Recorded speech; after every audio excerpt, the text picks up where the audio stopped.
دنیا کا کون سا ایسا عالم ہے جو یہ دعویٰ کرتا ہو کہ نماز کا مکمل طریقہ قرآن میں ہے؟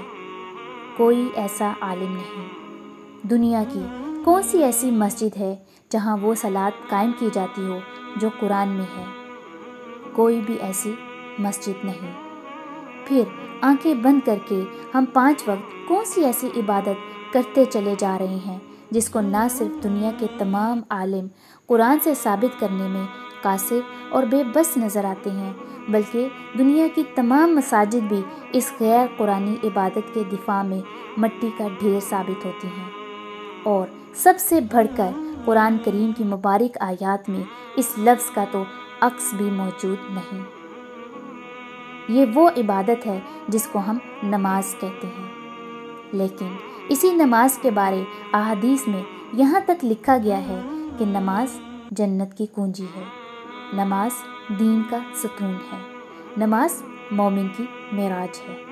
اسلام اور کفر میں فرق کرنے والی چیز نماز ہے۔ اگر یہ احادیث اپنی جگہ سچی ہیں تو پھر اس بات پر بھی غور کر لیجئے کہ جو عمل قرآن میں رفع یدین سے لے کر سلام پھیرنے تک سرے سے ہی موجود نہیں، وہ جنت کی کنجی، دین کا ستون، مومن کی معراج کیسے، کب اور کیوں بن گیا؟ سوال تو یہ بھی ہے کہ قرآن کو وہ مقام کیوں نہیں دیا گیا؟ کیوں؟ اس لیے کہ قرآن کو خوبصورت غلافوں میں لپیٹ کر محض الماریوں کی زینت بنا کر رکھا جائے، یا اس لیے کہ قرآن کو ایصال ثواب اور مردوں کو بخشوانے کی کتاب بنا دیا جائے، یا اس لیے کہ قرآن کو بیٹی کی رخصتی پر سایہ کرنے کے لیے بطور ایک رسم کے رکھا جائے، یا قرآن کو وہ مقام اس لیے نہیں دیا گیا کہ قرآن کو عمل سے خالی محض طوطے کی طرح رٹنے والی ایک کتاب بنا دیا جائے۔ افسوس! کیا بس یہی وہ مقام ہے ہمارے معاشرے میں قرآن کا؟ کیا قرآن جیسی عظیم کتاب اس لیے نازل ہوئی تھی؟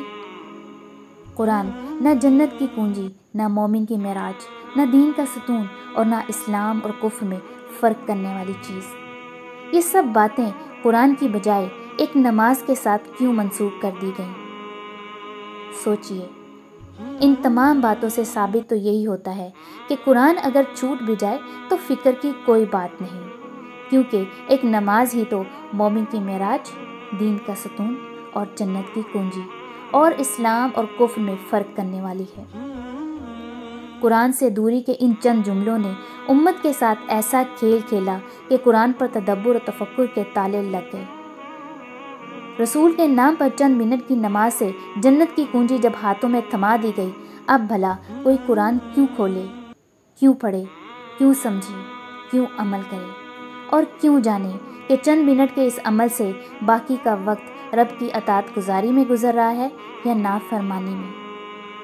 اگر محض نمازیں پڑھنے اور قرآن کو غلافوں میں بند کرنے، ایصال ثواب کی کتاب بنانے اور سایہ کرنے سے جنت کی کنجی مل جاتی تو رسول سلام علیہ قیامت کے دن یہ شکایت نہ کر رہے ہوتے۔ وقال الرسول یا رب ان قوم اتخذوا هذا القرآن مہجورا۔ اے میرے رب، میری قوم نے اس قرآن کو چھوڑ رکھا تھا۔